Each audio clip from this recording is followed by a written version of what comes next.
Welcome to Mental Health Monday. My name is Mick Coyle. Coming up on the programme this week. It's worrying because as a culture, we perceive somebody to be qualified based on the amount of followers that they have, not actually based on their credentials. It's strange that we just presume that those people will be fine, when quite clearly, anyone in that situation will be like, I don't think I'm quite ready for this yet. We hear from young people all the time that there's extremely long wait lists on the NHS. Many people aren't in a position to get a private therapist. And so it leaves people incredibly vulnerable for a considerable amount of time. And I'll be reminding you how you can make connections with mental health organisations within your community. It's Mental Health Monday.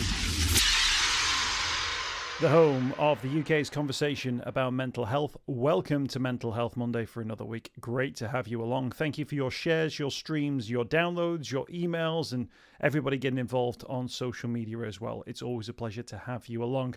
We're heading into the summer now. If you're listening to this as it's released, in England, we've got school holidays starting mid-July through to end of August. So we'll have a few more episodes throughout the summer, but there'll be a couple of breaks in between, just while I take a well-earned rest. Well, a rest, whether it's well-earned, somebody else can decide. But yeah, keep it Mental Health Monday. Get your subscriptions in, and then every time there's a new episode dropping on a Monday morning, it'll be dropping when it's dropping at 6 a.m, and that'll be going straight into your feeds. Now, as we head into the school holidays, big focus on young people, and actually that's where the conversation is going to be today with an organisation called Ditch the Label. Now, they're a global youth charity. They've got a great website, ditchthelabel.org, and they are offering, as part of the myriad different schemes that they offer in terms of mental health and support guidance for young people, some new services within the metaverse. Now, this is a first of its kind, actually, so it's really interesting to hear this conversation first and foremost on Mental Health Monday, that actually young people will be able to get through this service metaverse counselling and therapy. And they'll do that in an online space with avatars. They can do it through microphones if they want to, but they can also do it through text. There's some images, and I'll put a link to where you can find those images at the in the notes to the podcast, because it's quite interesting to see that space is there. But at the same time, there's this data which kind of shows that actually it's very much there, because around about a third of young people who are looking for mental health support actually look for it on social media. So they're actually turning to the internet to look for help and to look for support. So the internet obviously can play a part within this as well. And actually, looking on the internet was actually only second to going to the NHS to get support. But within the NHS, there were concerns that for some people, waiting times were a big issue, and that's been spoken about many, many times. So there's a picture developing here, which is that young people who are talking about mental health much more, aware of their mental health a little bit more, going on the internet and looking for mental health support. But when they come to face with services, they're not always there, or not always there exactly when they need them. So there's almost now a gap. And what does that gap look like? We've heard on the podcast before about the hubs that might exist within town and city centres. Of course, online resources are huge as well, but is there counselling that's available? And actually, that's where Ditch the Label come in, and where we can maybe talk a little bit more, because they've teamed up with Maybelline, the Maybelline, as part of their Brave Together initiative. And what they're going to be doing is offering free one-to-one support online to the tune of 17,500 hours, which seems like quite a lot over the course of the next 2 years. So fingers crossed, people who need that support can get that support. Let's get that name out there, ditchthelabel.org. That's ditchthelabel.org, where people can find out some more information. And fingers crossed, it can make a real difference. I started off by talking to the CEO of Ditch the Label, Liam Hackett, about the fact that young people quite clearly are looking for help and guidance. And when they are looking for that help and guidance, they're turning online, in many cases, to do it. It's definitely a powerful stat, and it is concerning. But, we talk about social media a lot, and mostly we talk about the dangers and the harms that it can create. But actually, this is really powerful evidence that social media brings a lot of good into people's lives as well. You look over the kind of past 10 years and look at the cultural shifts around mental health. People are becoming more open, they're becoming more educated, they're becoming more connected with resources and communities of people and creators who are talking about these topics. And so I think social media is really creating a new layer of openness, and the internet just gives you immediate access to learn more about yourself, to access tools and resources to benefit your mental health. The same study also found that 1 in 3 are turning to social media for mental health support, second only to the NHS. I think that tells us everything that we need to know. And, Ditch the Label's mission has always been to be in those digital spaces and provide digital support to young people in the environments where they already are, to make it seamless and way more accessible. Yeah, and it's interesting, the accessibility, because, of course, for social media, it's pretty much universally, in terms of accessible, which, if you're looking to help people with their problems and 1 in 3 people who've got that problem are turning to the most accessible thing, that's a good opportunity, isn't it? But it also raises questions, doesn't it, about the quality of advice that they will receive once they get there. And I guess that's where organizations, authorities need to make sure that that's a good space and a safe space for young people to be seeking this advice. Yeah, I mean, it's worrying because as a culture, we perceive somebody to be qualified based on the amount of followers that they have, for example, not actually based on their credentials. And it's a concerning trend. And so it can leave people incredibly vulnerable. And we've heard a lot of stories about, kind of people with big profiles abusing that influence, which is why it is important, for organizations like Ditch the Label to have clinically trained support mentors. Our mentors are psychologists, they're counselors, they're therapists. They all have clinical training. And so coming onto our platforms, the advice and support that you're going to get will be similar to if you're sat opposite a therapist in a therapist's office. It is that standard of advice and support. But, the internet obviously gives access to, it democratizes access to information, and it can be abused, and we hear those stories a lot. I think one exciting thing about Ditch the Label is we have always pioneered technology and the internet to be used for social good. We're about to launch a pilot with Maybelline where we're delivering therapy in the metaverse, which we are incredibly excited about. It's never been done before. We don't know how it's going to go because there's no precedent there. This is new emerging technology, and we're going into that environment, and we believe that we're making therapy way more accessible and able to help some really vulnerable people who may otherwise not get help and support. Yeah.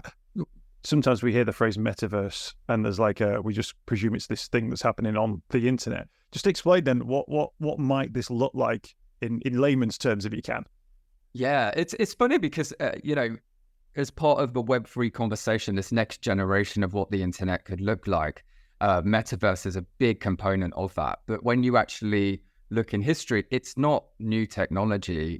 Virtual worlds have existed for over a decade. We've had things like RuneScape, Habbo Hotel, Second Life, The Sims, these kind of online environments. But I think the kind of next generation is really bringing to life these virtual hangouts and kind of really amplifying the technology and the bandwidth underpinning these environments. So the way our pilot's going to work is there's a virtual Ditch the Label therapy office. What's great, because you're not restricted by the confines of reality. This office has got trees in it. It's got all sorts of stuff that just wouldn't be possible in an offline world. And so, the kind of people that we'll be supporting will have a degree of influence over the kind of environment that they find most peaceful and relaxing. In order to access the therapy, our service users will create a little virtual avatar, which represents them. We'll have a Ditch the Label therapist with their own avatar. And there's something really interesting about avatars and the psychology attached to them, because, if you were to go and sit in front of a stranger who is sat opposite you with a clipboard in a therapist's office, for a lot of people, that can be really intimidating, and it can be hard to open up about things that are on your mind. when you have a virtual avatar, for some people, it makes it much easier to open up and to start talking about things that they find challenging. It's way less intimidating. The therapist is, there's no age differential. There's a real kind of leveler by using things like virtual avatars. So we're really, really interested to see how this goes. We're going to be running the pilot for a few months and evaluating the impact, and then hopefully scaling it up even further. Yeah, and I think everyone's always looking for the best use of technology. So when they see these new opportunities come your way, you obviously think, how can we make this work for us? What are the perceived sort of downsides or risks you think around this sort of space? You must have sort of weighed that up, that there's an element of unreality to it, albeit an accessibility, but there's that thing where it's not quite real. What sort of conversations are you having to sort of make sure that just ethically everything seems to sit right, and that although it's in this unreal space, it's a very real situation you're dealing with?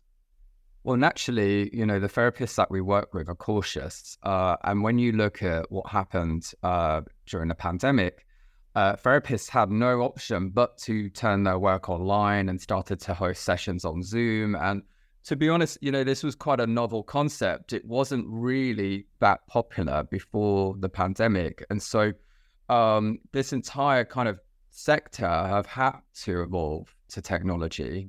I think one of the biggest challenges is, therapists really rely on body language and non-verbal cues. So actually sitting opposite somebody, seeing how they react, seeing how they're sat, it can give a therapist a lot of information that can really assist in the advice that they're giving. Obviously, in a virtual environment, they're not going to have that. We are going to offer it in text, as in typed, and also microphone. So, for some of our young people, they don't want to speak on a microphone. It might raise anxiety, and that's totally fine. They can type it. Obviously, with microphone, you then have the advantage of hearing tone of voice, how somebody's saying something. You can gain information from that. So there's definitely going to be challenges, but there's also the advantage of, kind of people, we believe, being more open, finding the whole process less threatening, finding it more accessible. There's also something in the avatar that a young person designs to represent themselves that can give our therapists a lot of information as well. And so it's actually a really exciting learning process. And I'm sure as this pilot goes along, we're going to be developing new best practices and frameworks for how perhaps other organizations and other therapists may want to incorporate this technology in how they're delivering support. And fundamentally, we're not looking to replace face-to-face therapy. That will always be incredibly important. What we are looking to do, though, is bridge that gap. We hear from young people all the time that there's extremely long wait lists on the NHS. Many people aren't in a position to get a private therapist. And so it leaves people incredibly vulnerable for, a considerable amount of time. So we want to really support those people when they're in that time frame. And the final part of it as well is, we hear from a lot of young people who are agoraphobic, have severe anxiety, are severely depressed. And the idea of actually leaving their home straight away can actually be really, really stressful. So this can actually be a really calm and, gradual process to help them battle things like anxiety and agoraphobia. Yeah, actually, the survey results that you got sort of show why that's so important as well. 33% struggled to access support, as you say. Almost half of them were related to waiting times as well. Strikes me that it's great to have this sort of set of tools, if you like. That you go, we can't get you into a session because there's this waiting list, but there's 17,500 sessions that you guys have got running through this new collaboration that might be available as well, that a young person might go, okay, I'll go home and I'll take a look at that, as opposed to thinking, fine, I'll just wait 6 months and see where I'm at then. Yeah, and if you're struggling with something like depression, and you may have feelings of hopelessness, everything may be harder, it may feel like the world is up against you, hearing that you have an enormous wait list, there's nobody there to support you, you can't access private therapy, can make somebody feel really defeated and can lead to really negative outcomes. And so, Digital Label is here to support them. And it's not just therapy in the metaverse. We have an online support community, which is fully facilitated by clinically trained mentors. What's so incredible about this community is somebody will sign up and they may talk about anxiety about going to school the next day, for example. And then other community members will join that conversation. We'll say, oh, I also experienced that. I know exactly how you feel. Have you thought about this? And then our mentors will come in, they'll give advice and support. And so there's so many different ways that a young person can get support from Digital Label. It doesn't have to be a 50-minute session with a therapist, because not all situations require that. No, absolutely. Can actually, just from a young person's point of view, so often we hear about the trends, if you like, about what young people are looking for. And I know certainly, particularly during and after the pandemic, a lot of talk around eating disorders became a big talking point, stress and anxiety around exam periods, but then sort of stretching out around life in general. What are you seeing in terms of those sort of searches? What are those issues that keep coming back again and again? And what are those issues that you're starting to see maybe emerging that are maybe a little bit new, maybe something that you're thinking, maybe we need to get a little bit of different provision in place for this? So all of those issues that you raised, we've seen a noticeable increase. We've seen a significant increase in social anxiety, in loneliness. We've actually seen a huge spike in revenge porn, and young people being extorted over nude images. We don't know what's caused that spike, but what we do know is that online toxicity exploded during the pandemic. Online hate and abuse and racism had just absolutely snowballed. And so we think there's a relationship between the rise of online hate and toxicity and extortion. And yeah, we're really kind of, I think there's sometimes a misconception that just because, the pandemic, it was a few years ago, things have moved on, everything's fine, but things don't just fix themselves overnight. That period of time for a lot of people caused trauma, which takes a long time to heal and to move beyond. And so we're still experiencing this hangover from that period of time, which caused a huge amount of uncertainty, a huge amount of stress. A lot of people experience grief and bereavement. It was incredibly traumatic. And so I think we're still experiencing the kind of aftermath of that. I think we've got to bear in mind as well that there are adults now who were actually the 15-year-olds who had the GCSEs cancelled, who then didn't take their A-levels properly in terms of like how they were told it was going to go. They now finding themselves in either adult life or at university. And they've not actually hit, all those markers that you or I sort of hit around, leavers dues or proms as they call them now, first day of college. Like they lived in this sort of weird virtual space for a bit and then it sort of filtered back in. Now they're suddenly now in like the big glaring lights of adulthood. There's none of those things are in place anymore because the pandemic is, quote, over. And yeah, it's like, go on, deal with it. Like, deal with it without having hit all those things, those little bridges that we build for ourselves to get us there. It's strange that we just presume that those people will be fine, when quite clearly anyone in that situation will be like, I don't think I'm quite ready for this yet. They were robbed of rites of passage, and these are big moments in somebody's life, and they weren't allowed to experience them. Kind of people go to university for the first time, and we heard from a lot of young people who had just moved away from home. The pandemic had just begun, and then they were in lockdown with, house of people they didn't necessarily know or get on with, and couldn't go and see their family members. And it was their first time away from home. So when you create trauma around a first experience, it then makes follow-on experiences traumatic and scary.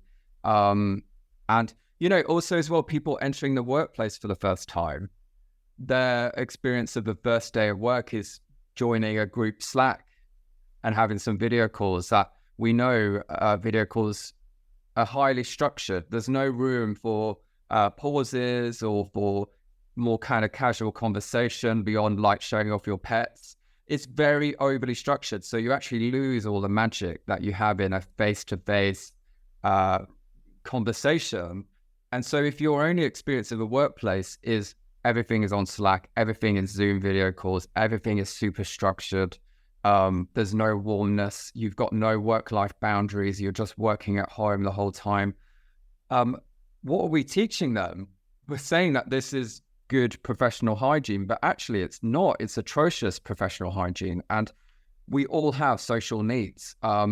Even introverts need social connection. And so it's concerning, really, because now what people are obviously returning back to the office, and a lot of workplaces have phased it back in, and the anxiety that people are feeling is real and has been caused by like just all of these experiences, and people are still experiencing it, and people are still hesitant about going into workplaces, and it's still going to take time.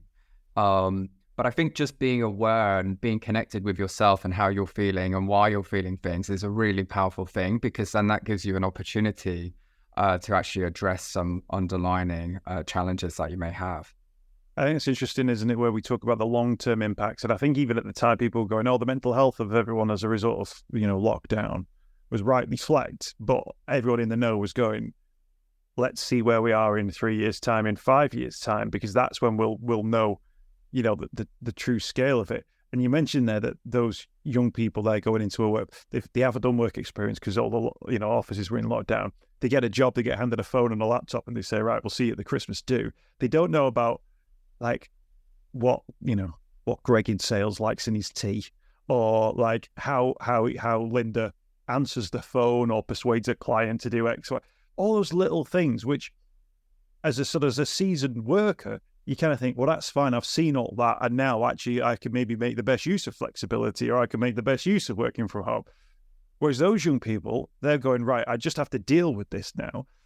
And you could understand why, if they've not dealt with a trauma or they've not dealt with an issue from 3-4 years back, it's not going to be something like, I get it now, I can just crack on. That's when counselling is required. That's when you need someone who knows what they're talking about to go, actually, if you're struggling to cope now, let's just take you back to when you were 16, or let's take you back to that experience you had at university. That at least then gives them the permission to then reassess a trauma or reassess a time in their life where they felt like things were completely out of control, because ultimately that allows them to then see the place that they're at now within the context and understanding the context of what they went through. Yeah, and they need to be given that opportunity of somebody asking them, how was it for you? How are you feeling now? Because they were ignored during the pandemic. They weren't prioritized. The focus was on everybody apart from young people. And I would say that there's been a huge disservice, and, it's been horrible for them. And they need to have spaces like Ditch a Label where they can get help and support, and where somebody is going to understand them and ask them how they are. And I think what you're saying as well about the workplace element is, every job comes with an element of stress. There's parts of every job that we don't want to do, that we don't like. The whole point is that you should enjoy the majority of your job. But the point is, there are stressful moments in organizations. And when you're working in silo and you're holding on to that stress by yourself, it can be really detrimental. And, kind of when you're in an office environment and everybody else, there's a collective stress, there's humor, people process it, people talk about it. You do things together as a team. You know that you don't own that stress. You don't have to hold on to it. You're not alone in it. And I think humor is really such a powerful tool, and really is incredible in an office environment and a workspace. And when you're just working on Zoom and Slack, you don't have access to any of that. And unless you've experienced it, you don't necessarily appreciate how powerful that connection with other people really is. And just kind of like the magic of sitting face to face with your colleagues and just chatting, and it doesn't have to be super structured, and you don't have to have a complete agenda and, kind of there's beauty in it not being structured and it being ad hoc and just being in a really nice environment that is away from the home. And so if you haven't ever experienced that, how do you know? You don't know what you don't know. And so that's where, things like therapeutic support can come in really handy, because, therapist's role is not to necessarily tell you what to do. It's to challenge your thinking and how you see things so that you can come to that realization yourself. And that's what our support mentors are here to do. Yeah, absolutely. We mentioned this collaboration with Maybelline New York, 17,500 hours of support over the next 2 years. So that's a big old chunk that's available for people. Can you tell us, Liam, then, who's it available to? What age do they need to be? How do they need to make those connections so that they're thinking, actually, this is something I might want to be part of? Anybody between the ages of 12 to 25 can have access to our support, and it doesn't matter what you're going through, we will support you. So whether it's mental health, bullying, coming out, body image, relationships, whatever it is, our mentors are here to help you, and it's completely judgment-free, it's confidential, it's free of charge, and it's really quick and easy to get the help and support. All you need to do is to go to ditchthelabel.org. You get instant access to all of our support resources, our online community. You can speak to our trained mentors on the platform as well. It honestly is so easy. Excellent stuff. Well, we'll point people in the direction of that website. They can find us some more information, ditchthelabel.org. Liam Hackett, thank you so much for your time. Really appreciate you speaking to us today. Thanks so much. I hope you've enjoyed this week's podcast. Thanks for checking out Mental Health Monday. My name is Mick Coyle. You can find me on Twitter at Mr. Mick Coyle. You can also find me, Mick Coyle, on Facebook as well. Don't forget, if you want to speak to somebody about your mental health, you can do so. The Samaritans, free to call on 116 123. You can find mental health services where you are. Just look for the Hub of Hope. Type in your postcode. It'll find those mental health services close to you. And for support in a crisis, you can text SHOUT to 85258. That's if you're experiencing a personal crisis, you're unable to cope and need support. Shout to 85258. That's a text line. Do get involved in those services. In an absolute emergency, always remember the number to call is 999.